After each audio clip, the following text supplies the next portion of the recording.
Hello, everybody. It's Heather here. And it's Deb. Hello. And this is Reluctantly Woo Woo, and this is episode 6. And we are piggybacking on yesterday's topic about reluctantly healing.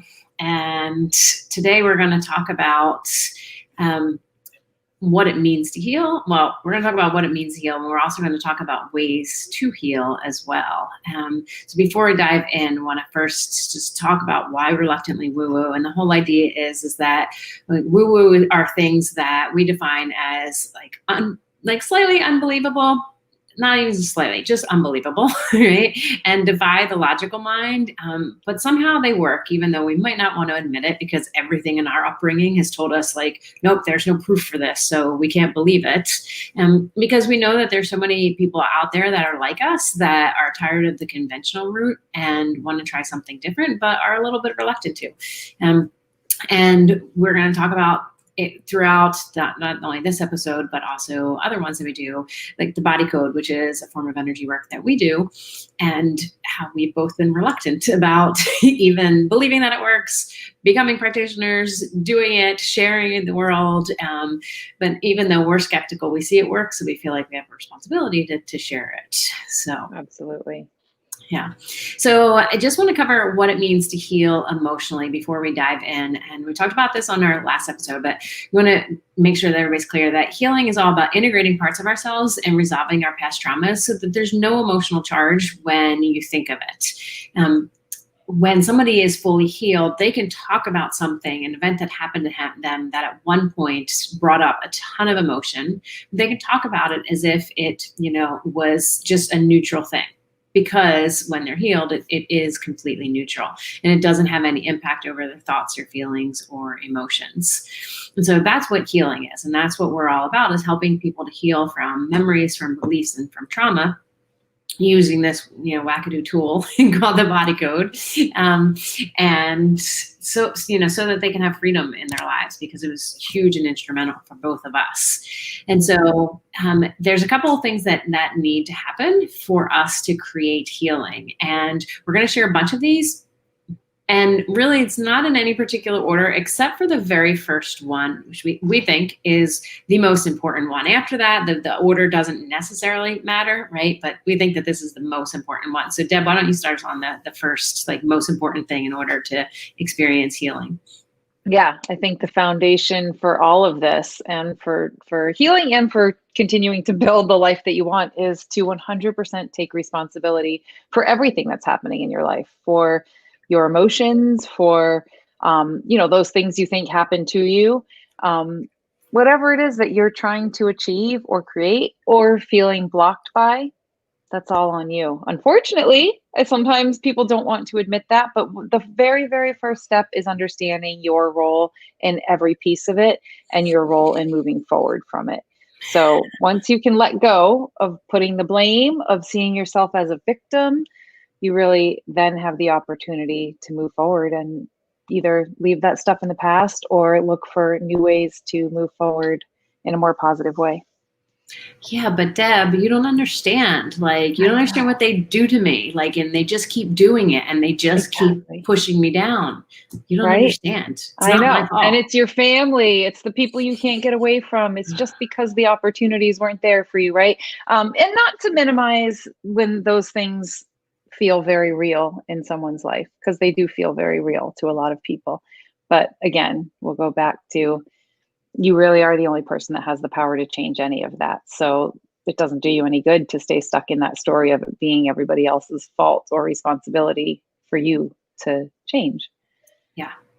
I was listening to a podcast earlier today, and they made a statement that was something along the lines of, when you stop waiting for someone to come and rescue you, you become empowered. And that's when you can actually create change.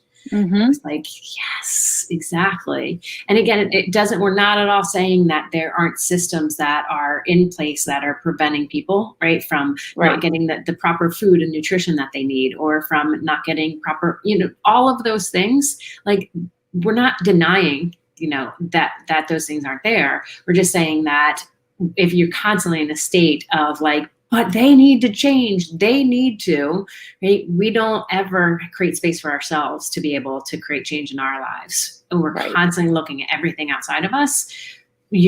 That's where your energy is going to be spent. And so you have to be willing to say, you know what, like I'm the one who keeps, betraying myself. I'm the one who keeps abusing myself by staying in this relationship, or by even, saying that I'm a victim. Right. And like, there's nuances to all of this. If somebody's in a dangerous situation, yes, get yourself out of it. Right. But you have to acknowledge that you've, continued to stay in it. And so you can only stay victim for so long. Exactly. And yes, I mean, I again, I don't want to minimize anybody's situations, but you really do have to focus on the things that you can control, and other people are not in that box of things that you can control. Right. Yeah. So the second thing for to create healing is when you allow the possibility that it can be safe to heal. Right. And this is huge, because when we're in a place where we experience trauma, right, the body experiences fear, right, it will put up walls to protect us. Right? That's the positive intention of fear, is always for protection. And so now we're always looking for ways that might harm us. And the challenge with that is, when you're always looking for ways that are going to harm you, you're pretty much always going to find ways that harm you. Right? Mm-hmm. And so we have to be willing to say, it can be safe, and then figure out what are some ways that we can create safety for ourselves. Like we just said, we may be getting out of a relationship. It may be distancing yourself from certain family members. It may be getting off of social media. Yeah, that's a big one, actually. Yeah. These days, right? Yeah, hadn't thought of that.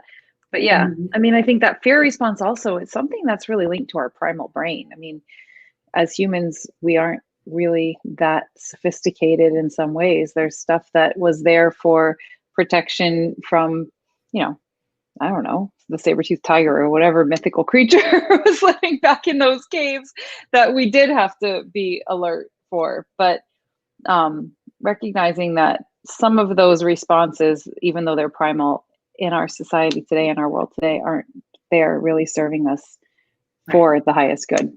Yeah. And that's something that you'll hear us say over and over and over again, is that's why we both love this modality of the body code, because it helps to take those trapped emotions and those traumas and move it out of the body so that there is space for healing. Because most people, are so afraid, and they're living in that energetic frequency that, again, like I said, they keep looking for it. And we have to create that shift from the inside, not from the outside, because you can take somebody who has been like wildly abused and put them in the most loving environment. They're still going to continue to lash out and to test the environment. Having worked at, when I worked as an intensive in-home therapist and at the group home, these kids were in safe spaces, but they were acting as if they weren't, because everything in their internal world kept saying, I'm not safe, I'm not safe, I'm not safe. Right. And so they're going to keep pushing it until they really believe it. And so, when people get into situations where they're like, oh, I'm gonna, open my home to foster these kids, or to even to animals. Right. And it's like, oh, they've been hurt and abused, and I'm just going to love them. And then they're just going to love me back. Yeah. They might eventually, right? But there's so much work to do to heal that pain and that trauma before they can get to that place to feel that it's even safe. And that's the beauty of the body code. And I don't know, something we've never talked about, but the body code works on animals too. And you're right, we haven't. Yeah. Is fascinating, because I've worked on a lot of foster animals, and once you've experienced a lot of abuse and have shown behaviors in their new homes that are very safe, loving environments, they continue to act as if they've been and they're still in that traumatic environment. And we work to release those traumas, and I'm always like, oh, I hope this works. Right. but it does. And they're like, oh my gosh, there's so much, he or she is so much more loving. They're showing more affection now because we remove that trauma from the body so that they can feel safe internally and then like know that it's safe externally. Yeah. Yeah. So. Yeah. And I think that, to touch a little bit more on that, for anybody who's maybe recognizing that they have those patterns in their lives, why so many of us tend to date essentially the same person over and over again, right? Or put ourselves in the same sort of job where we don't feel appreciated, or, we repeat those patterns because we haven't broken that subconscious programming. Yep. Yeah, because it all doesn't, it's not safe to have a new identity. It's not safe to be somebody who's healed. It's not safe to have a life that I desire. And like safety is the utmost, and there's so much talk about trauma-informed coaching, which we've talked about, and that safety piece is such a huge thing that a lot of times gets dismissed in like coaching and therapy and some other things. Not with everybody, but a lot, in the culture. Yeah, no, it's definitely becoming more prominent. So I think that's good. So, the more that we have these conversations, the more it becomes okay to admit when these things have happened in your life. And again, we'll take ownership and craft a new story for ourselves. Right. Yeah. Yeah. So the next part of healing is, this one's hard for a lot of people, is to be okay with it being a journey. Talk to us about this one, Deb. Oh, goodness. Yeah, that is a big one. But I think you do have to acknowledge that it's not going to happen overnight. It's going to be a slow process, and recognizing the small wins along the way. I actually, something that you had taught me when we were working together is every time we would talk, you would say, what are we celebrating today? And sometimes I would have to dig and be like, I don't know, and then I'm like, you know what? It could be something so silly and minor, but, it kind of goes back to a little bit of a gratitude practice. But anytime that you can recognize the good things that are happening, you invite more of that, but you also put yourself in that place to feel that you're making progress, right? So you're moving toward, again, we said yesterday, there's no finish line. We're not done. I mean, as much as you and I are educated on this and have done our work, it's never done, right?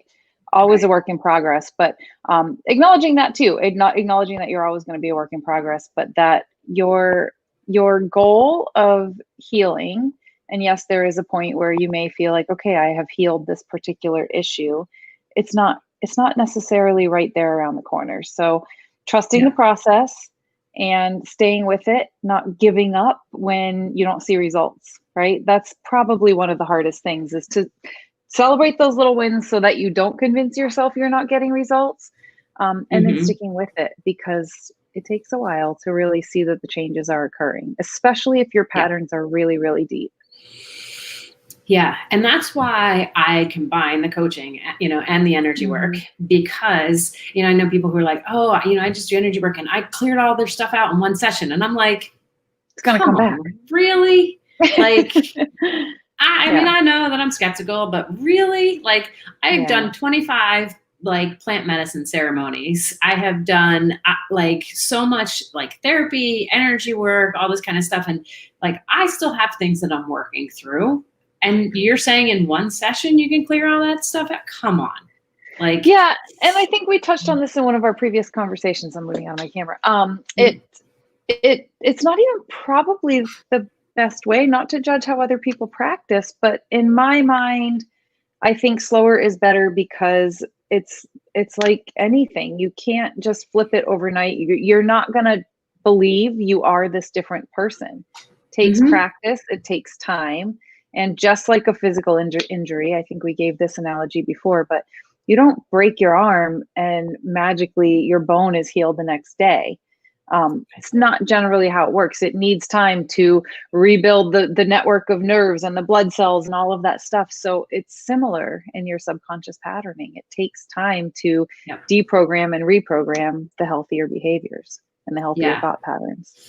Yeah, integration is the key. It's not so much the sessions that you have, it's what you do with the information afterwards. Yes. Okay? And changing those conscious patterns, which we'll talk about today and always more, because that is, we can't just, again, if you just go to somebody for a session, like an energy clearing session, and then like, oh, like they, wave their magic wand and I'm healed, like you're still expecting something outside of you. Like, yes, exactly. You're not taking ownership. Right. Yes. And it's like, I say to people all the time, I'm like, I can do work on you on like your addiction to junk food, right? But if you don't get the junk food out of your house, why waste my time? Yeah. Right. Yeah. So yeah. 100%. Well, yeah. And so that leads us into the next part of, things that are needed to heal, is to be willing to let go of all the things that are causing you to be unwell. And that, I don't know about you, Deb, I'm guessing. Well, I mean, I know from us working together, right? How much do we like hold on to these things? Like, yes. No, like when I was changing my eating habits, I had, when I was going to school for health coaching, and before that, I was just horribly moody and unenergetic. Like I had no energy all the time. And I had gas all the time, gas and diarrhea all the time. And, I was learning about dairy, and I was like, but I'm not giving up dairy. I mean, how many people are like, nope, not giving up dairy. Okay. And I, was like, no, I'm just, that's not the thing that's bothering me. Okay. And so I was like, okay, let me try goat's milk. Right? Because I'm not giving up dairy. So at least like maybe it's something better than cow's milk. And I tried goat's milk, still was terribly gassy all the time. So I was like, I'm not giving up dairy. Let me try water buffalo. Like I'm drinking water buffalo milk, right? Because I'm so like wanting to hold on to this thing that was not causing me to be well. And I was just trying different forms of it. Right. And I had to get to a point. Yeah. And I had to get to a point where I was like, okay, I'm ready to give up the things that are not helping me. That's a hard one for people, especially when it comes to like feeling better, because food is so freaking personal.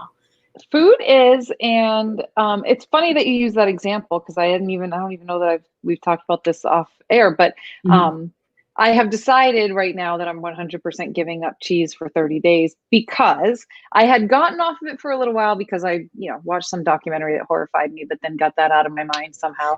But it's funny, the story that I would tell myself about like, yeah, it's not cheese, or especially when I think it's food and it's an inflammation triggering food, you sometimes don't even know that you're not feeling good because you get so used to that status quo. Yes. And then I had done I tend to do meal prepping on Sundays, but not all the time. Like I'm somewhat inconsistent about it, depending on, how busy my weekends are. Long story short, I had done 1 week, I had prepped a bunch of food, and it was all just veggies and stuff. And I was so busy, I didn't have time to go to the grocery store. So all I had eaten for like an entire week was all this like really healthy veggies and stuff that were in my fridge. And it was right before the 4th of July. And I realized I had gone the whole week. I didn't realize until on the 4th of July, where we gathered a bunch of friends and we had cheese and crackers, I ate a bunch of cheese on the 4th of July and felt like crap. And then I was like, wait a second, I didn't eat cheese at all last week, just not consciously, just because that was not what was available for me to eat. And I felt really good until that day that I ate a bunch of cheese. And I'm like, maybe there's something to this. And so now I'm on my experiment of telling myself it's just for 30 days, because I can do anything for 30 days. I mean, I've done this with a few different things in my life, and then eventually it's, the 30 days. I'm like, let's do another 30 days. Until then, it's not a thing. But it was a resistance to admitting that it actually doesn't make me feel good. Yes. Yeah. Because it's only mild for me. I mildly don't feel good. Like my knees will be a little sore because it triggers inflammation. I'm convinced that's what's going on. So it is. And it's with something like that, because cheese is highly addictive, and it's purposeful. Oh my God. Right? Yes. Like very purposeful. I mean, but there's a whole other podcast that we can go off about about the food system and how they create foods that are addictive, for people. Like they literally go in and it's like, oh, what can we do to get these people addicted? And then people think, oh, I have free will. No, you don't. Not if you're Right. eating processed foods. You don't at all. Like they're in Right. little labs, like, hee, how can we get this? Like, but, Right. And I'm a but generally healthy eater. So I think for even people that, if they aren't even on that spectrum of trying to make healthy choices, it's even more difficult. yes. Yeah. Yeah. Yeah. And so like, really like, healing is being willing to let go of like whether it's foods, whether it's relationships, whether it's a job, right, a living situation, even living in an environment, right, like a place, like all of those things can cause you to be unwell. And that's a whole other, I mean, we can go into depth about each of those, but when at the end of the day, when you're not in alignment with something, your body is always going to let you know. Right. And it's That's us why taking, Louise Hay always calls it dis-ease. When you yes. feel a lack of ease, that's a red flag to pay attention to something. Yep, for sure. Yeah. So then one of the next things that are needed for healing is to be willing to connect back to your true self. And we talked about this yesterday, the Marianne Williamson quote about our deepest fear is not that we're inadequate. Our deepest fear is that we're powerful beyond measure. Right? To really like let ourselves feel good. That's scary. It's scary. And I think it's not a practice that a lot of people really understand. What do you mean connect with my true self? What does that even mean? Right? Mm-hmm. To some people that sounds very esoteric. And they're like, I mean, I'm in this body. I am myself. What are you talking about? So that's a tough one. Yeah. So what does that mean for you? I think what it means for me at this point is, I mean, I personally have finally, I would say over the last few years, but I really now feel connected to my intuition. And to me, that God, it is very hard to explain, but there is a physical sensation that I can feel now when I know that I am in alignment, as you were saying, right? Like and I'll tell you what practice does work for me. And this sounds super weird. I don't know if it would resonate with people, but to really kind of get quiet, sit in a quiet place. I do this when I meditate, and I will just kind of say to my body, you can say it out loud. This sounds so wacky. Again, reluctantly woo. I can say it here. Exactly. But you just say like, body, show me yes so I can feel it. And then just sit there until you feel some things happening, and then give those things names. So for me, a lot of times I could feel like it'll feel like a literal expansion in my chest. For me, yes, a yes feels like an expansive kind of, my breath will feel easy. I feel my shoulders just naturally relax. And then take a few breaths, feel that feeling. Then show me no so I can feel it. And then for me, I feel literally some heaviness or a pit in my stomach and a contraction, right? So you really feel those physical sensations that you're connecting with a bit of an emotional state or a thought. And so if there is, I don't know, something that I'm in a moment where I'm like, God, I just feel a little bit out of line, like something's not sitting well with me, I'll do that practice of show me yes so I can feel it, show me no so I can feel it, and then kind of ask whatever the question is. It could be, should I not be eating cheese, right? I mean, it's almost the same as muscle testing, I suppose. Yes, and then just tune into what that feels like. So for me, I've now cultivated a practice in being able to tap into that pretty quickly. And when I feel more expanded, more in that yes presence, then I'm with my true self. Does that make sense? I don't know. Totally How does. would you explain it? Yeah. Well, and that's like, for most people, we're raised to constantly listen to things outside of ourselves and to get answers outside of ourselves. And so, it's like, well, what should I do? How should I do this? Instead of, okay, wait a minute. What is it that's like my deepest desire? And to take that time to be quiet and, connect. Most people, we're not trained in that at all. And so my, connecting back to my true self is for me, like knowing that I'm in alignment with what's at my core and honoring that. Because there are times when I'm like, nope, like this doesn't feel good. And then I'll still do it anyway. Yes. Right. Oh my gosh. I had this moment yesterday. I had something that was I want to say no to this because I know that's what I really want. And I know past me would have said yes to it. And I had to be like, okay, this sucks to tell somebody no and possibly hurt their feelings, but I'm going to do that. Mm-hmm. Yeah. Yeah. Yeah. Yeah. And so when we align with our true selves, I think it is, and like you said, it is very esoterical and like, what does that mean? But it's like that I can get up in the morning and feel really good about who I'm being and go to bed at night and feel really good about who I'm being. Right. And be able to just always check in, with myself. And because so many people have so much trapped emotions and trauma in them, they really aren't able to connect with themselves because it's just, so much gunk. Like we talked about having a heart wall, like that heart wall literally puts this wall around your heart. So like, I can't connect to myself. And I'm like, well, I get it. I get that you can't. And this is where we need the energy work. Like, not that you're looking for something outside of yourself to heal and change you, but it's like, we do need somebody sometimes to come and help pull us up, but we're the ones who have to put the other hand up, Yes. Yeah. Like, and it's tough. I think we are taught quite often, I think especially males are taught that having emotions is a negative thing. So Yes. we learn to suppress very early on. We learn to suppress our emotions for the comfort of others, right? And I think we do it as women. I think definitely men do it, particularly, the softer emotions. They're taught that that's weak. And so you get very good at burying and not feeling. So you don't even know you're not feeling because you've established a baseline of not feeling. So that feels normal. Yeah. Mm-hmm. Yeah. Yeah. Yeah. So one of the last things is to create a space for healing is to be willing to do things that sound ridiculous to your current self. Like the practice I just shared. Mm-hmm. Yeah.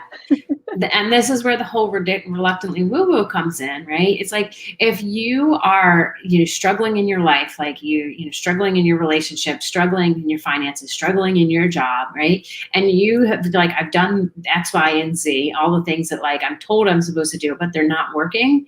It's time to do some things that you're like, I don't know about that, because you've tried everything else. Yeah. I mean, just before we started working together and my, everything kind of got shaken up for me. But step one of that was I left a secure job, which was like insane. Because I quit a job to freelance and have no health insurance and not know where my income was going to come from. But something had to change. It just had to. Yeah. And that, for so many people, the thought of leaving a secure job, right, is the most insane thing in the world. It was insane. I knew it was insane when I did it, but I had to hit a point where I knew I had to do it, Yeah. And it's like, well, what's so funny, like you say, it's like insane. And I'm thinking like, that's been my mode of operation my entire life. Insane? Yes. Well, when it's come to jobs, like I remember, so my, like my first, like, I went to college, came home. I didn't complete my 4 years and I've shared this story before, and I'm sure I've shared another time, but I got pregnant when I was in college. So my parents didn't send me back. I had to put myself through school. And so I was working at a eye doctor's, and I wanted to go and volunteer at a summer camp for the summer for like 6 weeks, I think it was 4 or 6 weeks. I can't remember. And the doctor, one of the doctors, was on the board of this youth ministry that I was going for. And he was like, no, he's like, I'm not giving you the time off. And I was like, well, I quit. I was like, I don't know what I'm going to do when I get back. Right. But, I got back, and then I waitressed at Chili's for 6 years, believe it or not.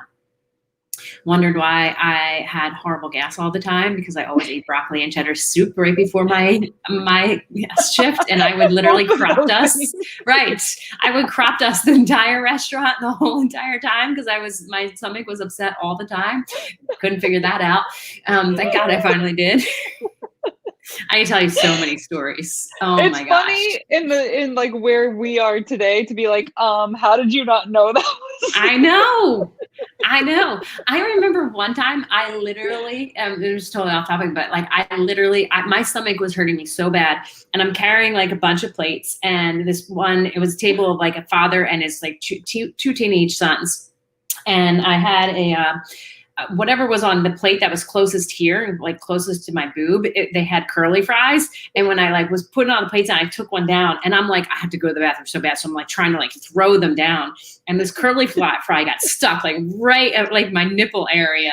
And I'm like dying because I have to poop so bad. And I have this like, how do I like gracefully get this curly fry hanging off my boob, like in front of them? Obviously, I wasn't going to give it to them. I'm sure the boys would be like, "Oh, I'll take that fry." But oh my gosh, yeah.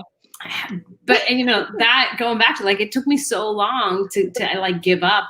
Like that was unhealthy for me. For sure. But then even from there, then I started realizing, you know what, this job is not in alignment. It wasn't for the health stuff. It was the manager was a terrible manager, couldn't even look his employees in the eyes. And I was like, okay, I'm leaving. And then I got another waitressing job. And then when I was not happy at my job as a therapist, I was like, I remember my dad was so clear. He's like, Heather, just quit your job, go back to waitressing and substitute teaching. I'm like, I can't. I have a master's degree. I can't waitress. Right. And he's like, Heather, come on. And, and I jumped and, and then something else came along, but that like letting go of, those certainties, we have to let go of those certainties in order to create space for other things to come into our lives. Yeah. Such a cliche when they say leap and the net will appear, but, it does. You figure it out. Sometimes you have to really push yourself into that extremely uncomfortable spot to light that fire under your own ass to do something about it. Yeah. Yeah, you really do. And that's one of the things that really creates healing is like being sick and tired of being sick. We talked about in the last episode that you have to be so tired of that identity that you're willing to do whatever it takes to get that new identity. Right. And no one can do that for you. No one can do it for you, and you'll get there in your own time. That's the other thing I think I've learned for myself at this point is sometimes I'm still aware that I'm resisting something, and I let go of trying to push myself away from the resistance sometimes and be like, you know what? When I'm ready to do it, I'm going to stop resisting it, and then it will be easy. I don't know why, but when I can just be like, you know what? Whatever. If I don't feel like doing it right now, then there's some reason. And then, all of a sudden I'll just be motivated one day to take a little step and everything starts happening. So, if I know there's something I need to change, but I'm not ready to change it, I just I allow myself that time to be ready to change it. So the step one is just also, it's recognizing, then admitting your role, or maybe those are concurrent, but you don't have to force yourself either. Just keep taking in this information, keep exploring until that leap feels like, okay, now I just have no choice.